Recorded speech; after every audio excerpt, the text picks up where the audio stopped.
Good morning guys, chemistry class में आपका स्वागत है। हम पढ़ रहे थे केमिस्ट्री इन डेली लाइफ। आज इसके नेक्स्ट टॉपिक के सीक्वेंस में अपन डिस्कस करने वाले हैं डिटर्जेंट। देखो, लास्ट क्लास तक हमने ये देख लिया है कि ड्रग्स क्या होती है, कितने टाइप की ड्रग्स होती हैं, उनके एग्जांपल्स देख चुके हैं, उनके स्ट्रक्चर देख चुके हैं। बार बार मैं ये चीज़ को स्ट्रेस दे रही हूँ कि जितने भी ड्रग्स के स्ट्रक्चर मैंने आपको बताया वो आपको बार बार राइट करके आपको याद करने हो। ठीक है, you have to learn the structures, क्योंकि आजकल क्वेश्चन नॉर्मल नहीं पूछा जाता है। कई बार ऐसा होता है कि उसमें से क्वेश्चन पुट आउट हो जाते हैं। अब देखो, जिसके अंदर अलग अलग कैटेगरी की ड्रग्स हैं तो बार बार आप लिखते जाएं, याद करते जाएं। जितना प्रैक्टिस करेंगे उतना याद होती जाएगी आप लोगों की। एक चैप्टर अपना पहले हो चुका है, दूसरा चैप्टर पूरा कोशिश करूँगी कि आज के वीडियो में अपना हो जाए। इसके बाद में अपन क्या करते हैं, ड्रग्स की कैटेगरी के बाद में अपन ने देखा है role of chemicals in everyday life, जिसमें बहुत सारे केमिकल्स के लिए अपन ये देखे हैं कि जैसे फूड प्रिजर्वर क्या होते हैं, और इसके अलावा जैसे फूड कलर वगैरह यूज लेते हैं अपन, वो क्या होते हैं। इसके अलावा जैसे स्वीटनिंग रिएजेंट्स देखे हैं, वो क्या होते हैं। तो ये वो सारे केमिकल्स थे जो फूड को अट्रैक्टिव बनाने के लिए अपन यूज में ले रहे हैं। आज की जो मॉडर्न लाइफ है उसके अंदर काफ़ी सारी लेवल पे इनको यूज़ करा जाता है। तो आप इन सब चीज़ों को ध्यान रखें।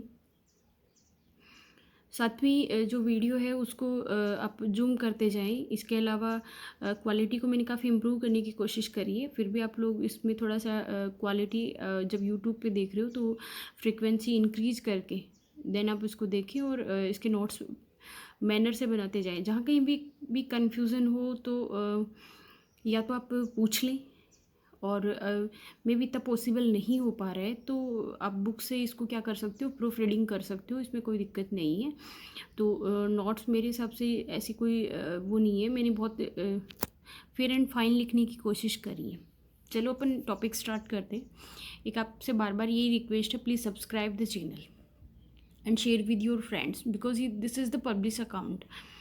अब देखो, पब्लिक नेक्स्ट जो अपना टॉपिक है, लास्ट क्लास में अपन ने देखा था शॉप क्या होती है, डिटर्जेंट क्या होती है। 10th क्लास में जिस तरीके से देखा था ठीक उतना ही मैटर था कि शॉप क्या होती है। अगर आपसे सिर्फ इतना ही पूछा जाए व्हाट इज़ शॉप, तो आप इतना ही जवाब देंगे, soaps are the sodium and potassium salt of higher fatty acids. कि हायर फैटी एसिड्स जो होते हैं उनके सोडियम हो सकते हैं, पोटेशियम। क्या इतनी लिमिट है सोडियम पोटेशियम की? नहीं। आप जिस तरीके की बेसिसिटी की शॉप यूज़ करना चाहते हो उसके अकॉर्डिंग आप सॉल्ट को क्या कर सकते हो, चेंज कर सकते हो। इस पर कोई दिक्कत नहीं है। पर बेसिकली हम ये बोल सकते हैं soaps are the higher fatty acids salts which contain either sodium and potassium salts generally. जिसमें हमने लिखा था स्टीरियट हो सकता है, पोमिटेट हो सकता है ना, और इसके अलावा लॉरिल हो सकता है ना, ऑलिक हो सकता है। ये सारे ग्रुप्स इसके अंदर आ सकते हैं। ये चीज़ें हमने देखी हैं। तो फिर हमने उसकी क्लीजिंग एक्शन देखी है। फिर आज हम डिस्कस करने वाले हैं डिटर्जेंट। देखो, डिटर्जेंट क्या होता है? डिटर्जेंट होता है सल्फोनिक एसिड डेरिवेटिव, है ना। Sulphonic acid derivative which contain a long carbon chain, these are the sodium ammonium derivative. देखो, सल्फोनिक एसिड किसको बोलते हैं अपन? SO3H ग्रुप को बोलते हैं। RSO3H जो ग्रुप होता है उसको हम बोलते हैं sulphonic acid. Long carbon chain है, इसका मतलब जो R ग्रुप है उसके अंदर एक large number of carbons include हो रहे हैं। फिर इसके अंदर जो सल्फोनिल ग्रुप का हाइड्रोजन है that will be replaced by either sodium और आइदर अमोनियम सॉल्ट। कि अपन जो जनरल बेसिक फार्मूला लिखेंगे वो क्या लिखेंगे, इसका R, इसके बाद में SO3, या तो आएगा Na, या फिर Na नहीं आएगा तो उसके साथ में क्या आ जाएगा, NH4 आ जाएगा। ठीक है। जैसे एग्जाम्पल हमने लिया like that the sodium dodecyl sulfonate. देखो, सोडियम डो डेकासिल सल्फेट का मतलब ये होता है इसमें 12 नंबर ऑफ कार्बन्स इंक्लूड होंगे। सल्फोनिक एसिड डेरिवेटिव है जिसका हाइड्रोजन किससे रिप्लेस है, सोडियम से रिप्लेस्ड है। तो इसका फॉर्मूला हो जाएगा C12H24 SO3Na। ठीक है, छोड़ दें। लॉन्ग कार्बन चेन है उसको हमने जस्ट जिस तरीके से शॉप में रिप्रेजेंट किया था उसी तरीके से रिप्रेजेंट कर दें तो अपन कंडेंस फॉर्मूले की तरह लिख रहे हैं। तो जिगजैग स्ट्रक्चर से मैंने शो किया है। तो ये जो जिगजैग स्ट्रक्चर है वो यहाँ पे किसको शो कर रही है, टेल को शो कर रही है। इसके अलावा जो आयनिक पार्ट है उसको हम क्या कह रहे हैं, हेड कह रहे हैं। इसका जो आयनिक पार्ट होता है वो भी क्या होता है, वाटर सोल्यूबल पार्ट होता है, हाइड्रोफिलिक पार्ट होता है, जबकि टेल पार्ट क्या है, आयनिक है, सॉरी नॉन आयनिक पार्ट है और हाइड्रोफोबिक पार्ट है, ये वाटर सोल्यूबल नहीं होता है। जस्ट लाइक स्ट्रक्चर जो होती है सॉप और डिटर्जेंट की ऑलमोस्ट सेम होती है, हेड टेल। केमिकल अगर देखें फॉर्मूला तो अलग होता है। अब देखो क्लीजिंग एक्शन देखेंगे तो क्लीजिंग एक्शन में शॉप में क्या था, मिशेल फॉर्मेशन होता है। मिशेल फॉर्मेशन के बाद में जब भी किसी ऑयली सरफेस पे अपन सॉप को अप्लाई करते हैं तो वो ऑयल लेयर को क्या करती है, ग्रिप बना लेती है और मिशेल के अंदर इंक्लूड कर लेती है। देन हम उसको क्या करते हैं, पुश आउट करते हैं, वाटर अप्लाई करते हैं, देन वो उसको उस लेयर को लेकर के क्या हो जाती है, रिमूव हो जाती है। ठीक वैसे ही क्लीजिंग एक्शन सॉप और डिटर्जेंट इनका दोनों का क्या होता है, सेम होता है। क्वेश्चन मोस्टली क्लीजिंग एक्शन से आता है तो वो किसका आता है, सॉप का आता है कि सॉप का क्लीजिंग एक्शन क्या है, इसके टाइम में कौन सी प्रोसेस इंक्लूड होती है।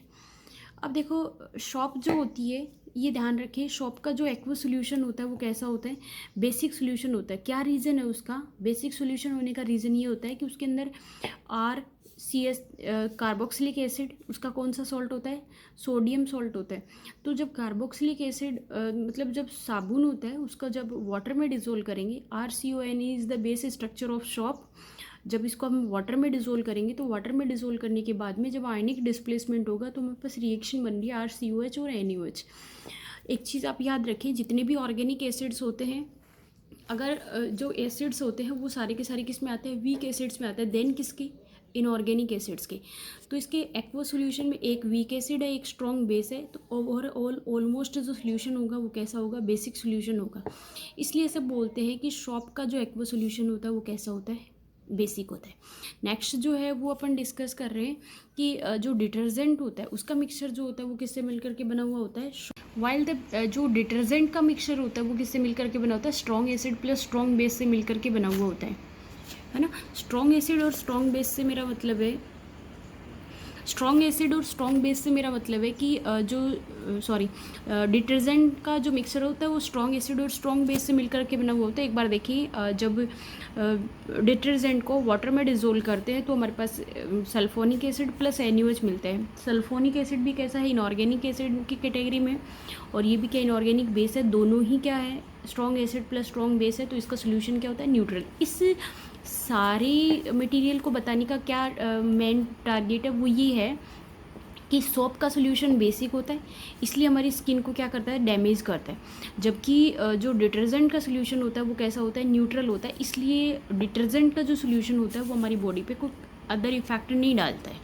ठीक है, इसके बाद में देखो शॉप जो होती है अपनी, ये 10th क्लास में भी काफ़ी बार पढ़ा है इसको, कि शॉप जो होती है वो सिर्फ क्लीजिंग एक्शन देती है, वो किस में देती है, सॉफ्ट वाटर में देती है, ऐसा बोला जाता है। और जो डिटर्जेंट होता है वो सॉफ्ट और हार्ड दोनों वाटर में देता है। उसका रीज़न क्या पढ़ा है हमने कि हार्ड वाटर के अंदर मैग्नीशियम, कैल्शियम, इन सॉल्ट्स प्रेजेंट होते हैं, तो वाटर जब इनके साथ ऐड होता है तो ये क्या बनाता है, इनसोल्यूबल सॉल्ट्स का फॉर्मेशन करता है। और इनसोल्यूबल सॉल्ट्स क्या होते हैं, एक जगह पे कोएगुलेट हो जाते हैं। तो इसलिए क्लीजिंग एक्शन के अंदर ये लोग ये क्या करते हैं, जो डस्ट होती है उसको रिमूव नहीं कर पाते हैं, क्योंकि कोएगुलेट होकर के बॉटम के अंदर कलेक्ट हो जाएंगी। जबकि डिटर्जेंट जो होता है ना वो सोल्यूबल सॉल्ट्स का फॉर्मेशन करता है, इसलिए दोनों ही कंडीशन के अंदर क्या देता है, क्लीजिंग एक्शन देता है। इसलिए जो क्लीजिंग प्रोसेस होती है ना वो शॉप की बजाय डिटर्जेंट की बेस्ड मानी जाती है, हाँ, शॉप की बजाय डिटर्जेंट की बेस्ड मानते हैं। इसके अलावा देखो एक ये है, detergent can use with the lubricant while shop not.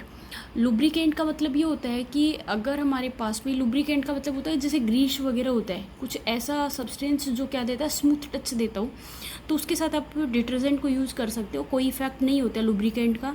जबकि शॉप के साथ में अगर लुब्रिकेंट को यूज़ करते हो तो शॉप क्लीजिंग एक्शन नहीं देता है। तो यहाँ से आप लोगों के पास में क्वेश्चन आएगा क्या कि what is the basic difference in shop and detergent. तो मैंने 4-5 पॉइंट आपको एक्सप्लेन किए, होप्स आपको याद रहेंगे। मेरे हिसाब से आगे अलग से टॉपिक करवाने की ज़रूरत नहीं है कि शॉप में और डिटर्जेंट में क्या डिफरेंस है। अब देखो शॉप और डिटर्जेंट होने के बाद में मैं आपको ये बता रही हूँ कि जो डिटर्जेंट होता है, यहाँ से बेटा बहुत माइनर क्वेश्चन आएगा, वो देखो डिटर्जेंट जो होता है उसका क्लासिफिकेशन पूछा जाता है। तो मैंने ये लिखा है डिटर्जेंट आर की 3 टाइप्स, मैंने ये लिखा 3 टाइप्स के होते हैं। अब कैसे होता है वो देखो, एनायनिक मतलब जिसका एक एंड जो होता है उसके अंदर निगेटिव चार्ज, पॉजिटिव निगेटिव अपने हेड पार्ट में दोनों लिखे हैं। देखो एक बार यहाँ देखें, पॉजिटिव और निगेटिव हमने दोनों लिखे हैं, लेकिन निगेटिव चार्ज का मतलब ये होता है कि पॉजिटिव की कंपैरिजन में निगेटिव ज़्यादा है, तो जब आयनाइजेशन होगा तो कौन से आयन ज़्यादा होंगे, निगेटिव आयन ज़्यादा होंगे। या फिर आप ये बोल सकते हो जब हेड और टेल पार्ट अलग होते हैं तो जो टेल पार्ट होता है उस पर पार्शियली चार्ज कैसा आना चाहिए, निगेटिव चार्ज आना चाहिए। तो जितने भी sodium derivative of sulphonic acid होते हैं, कोई भी एग्जांपल लिख सकते हो आप, RSO3Na लिखोगे, SO3 R होता है उसके ऊपर निगेटिव चार्ज, Na पे पॉजिटिव, Na अलग हो जाएगा, वाटर के अंदर डिजोल्व होगा, NaOH बनाएगा, पीछे का जो सोल्यूशन होगा उसके अंदर कौन सा आयन प्रेजेंट होगा, ये वाला। ठीक है यहाँ तक।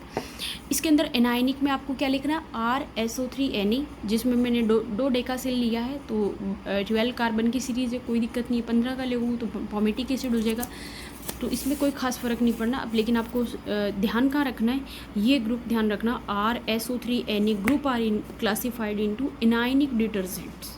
ठीक है।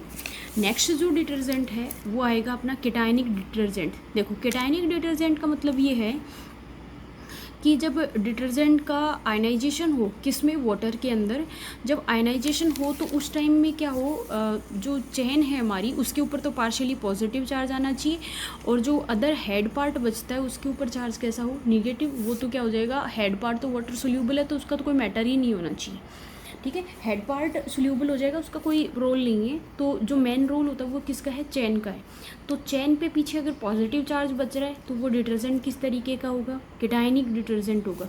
चेन पे पीछे निगेटिव आयन बच रहा था तो वो किस तरीके का होगा, एनायनिक होगा। ये केमिस्ट्री ट्रिप्स के आधार पर है, क्योंकि कार्बन अगर पॉजिटिव चार्ज होल्ड करता है तो हम उसको बोलते हैं केटायनिक, और कार्बन अगर निगेटिव चार्ज होल्ड करता है देन हम उसको क्या कहते हैं, एनायनिक बोलते हैं। ठीक है, 2 तरह के डिटर्जेंट अपने पास हो चुके।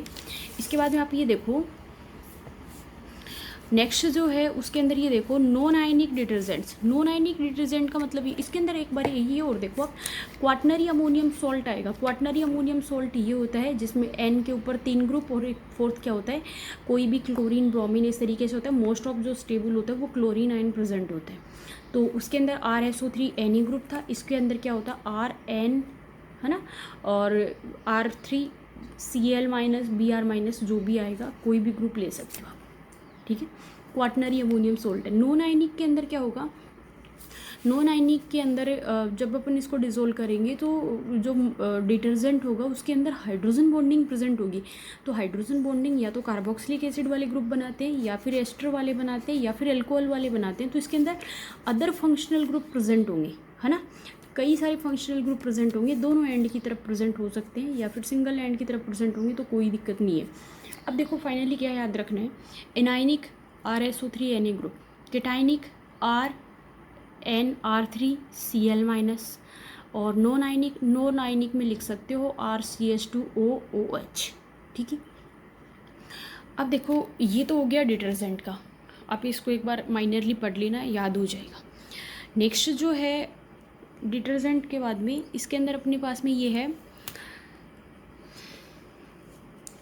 नेक्स्ट टॉपिक है इंसेक्ट रिप्लेंट।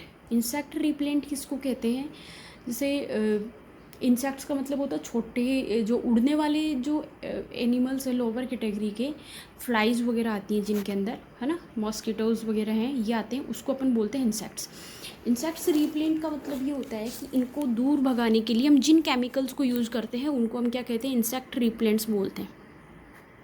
देखो इंसेक्ट रिप्लेंट्स का मेरा मतलब है कि जैसे मच्छर वगैरह भगाने के लिए अपन क्या करते हैं, ओडोमास है, ओडोनिल है, फिनोल सोल्यूशन है, इन सारों को काम में लेते हैं। इसके अलावा कई बार क्या लेते हैं, जैसे नीम की लीव्स होती हैं, इसके अलावा और सारी जैसे टोबैको लीव्स वगैरह होती हैं, इनको काम में लेते हो, या फिर कैम्फर वगैरह आती है ना, नैफ्थलीन, ये सब।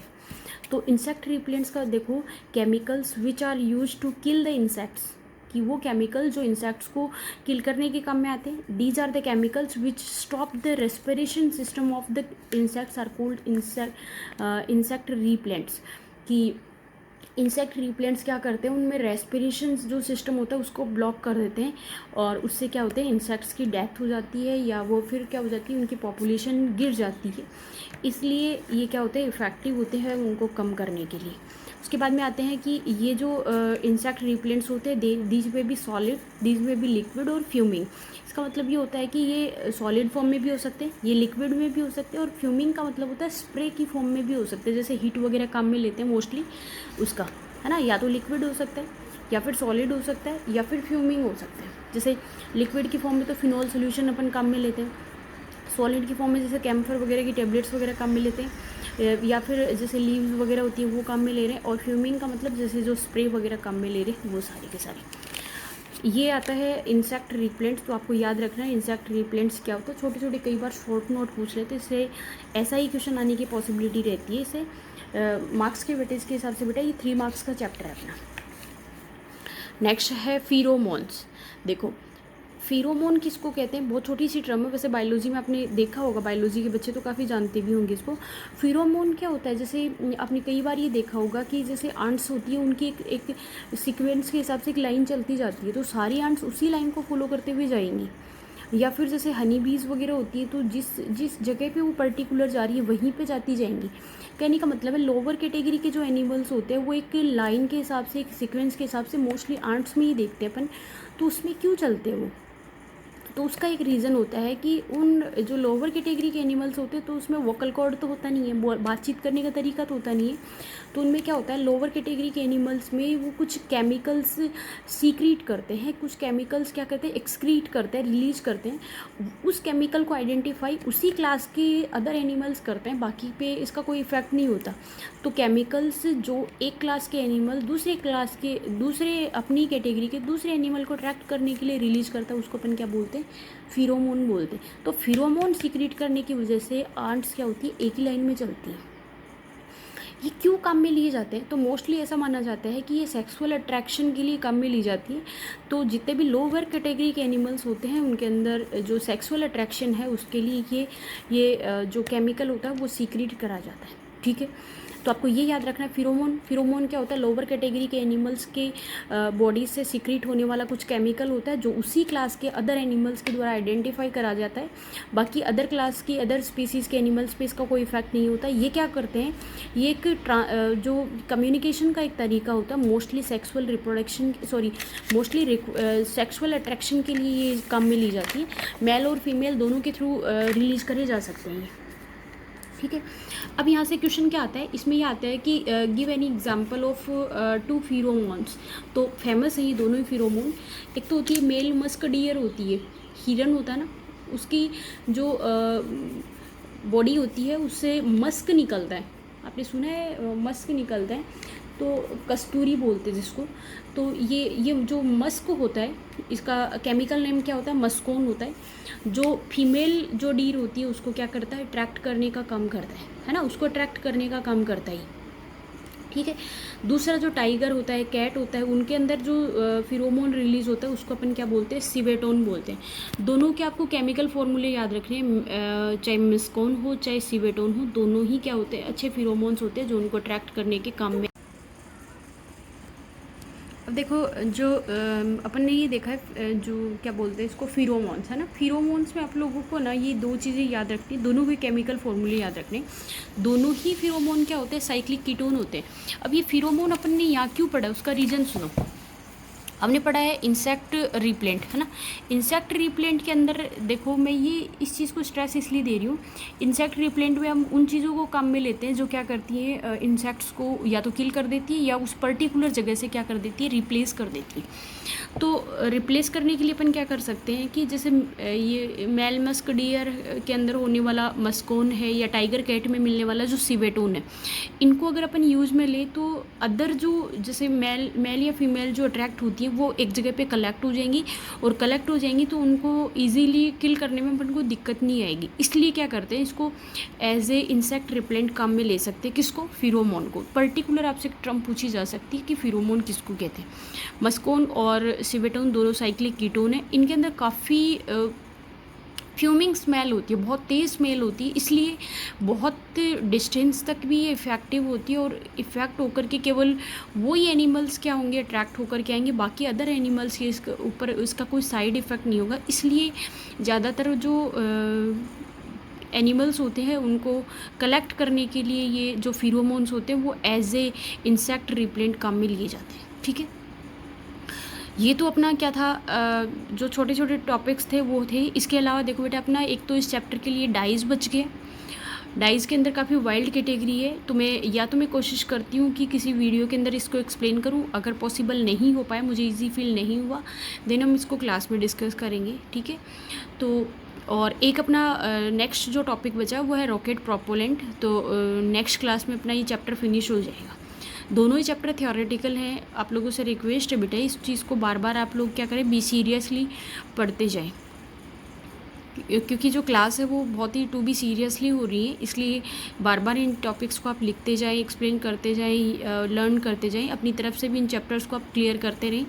टेक्स्ट बुक के जो जितने भी क्वेश्चंस वगैरह हैं उनको सॉल्व करते जाएं, ताकि कुछ मटेरियल तो आप लोगों के पास में यूँ हो जाए कि हमारा इतना तो कवर हो चुका है ऑलमोस्ट। एक चैप्टर अपने पहले भी वैसे कर लिया है, तो 3 चैप्टर हो गए हैं अपने। और नेक्स्ट जो क्लास आती है, एक क्लास के बाद में अपन नया चैप्टर शुरू करते हैं। तो थ्योरेटिकल पोर्शन जो इजी हो, जो वीडियो के अंदर इजीली आप लोगों को समझ आ जाए, ऐसे में एक्सप्लेन करने की कोशिश करूँगी। आप लोगों को भी एडजस्ट करने की ज़रूरत है। ठीक है, इनके अंदर इस चैप्टर में बार बार ये स्ट्रेस कर रही हूँ, बहुत ज़्यादा स्ट्रक्चर मैंने नहीं बनाई है। जितनी स्ट्रक्चर मैंने ड्रॉ करी है, सारे स्ट्रक्चर्स को आप याद रखते जाएंगे। Thanks, have a nice day बेटा।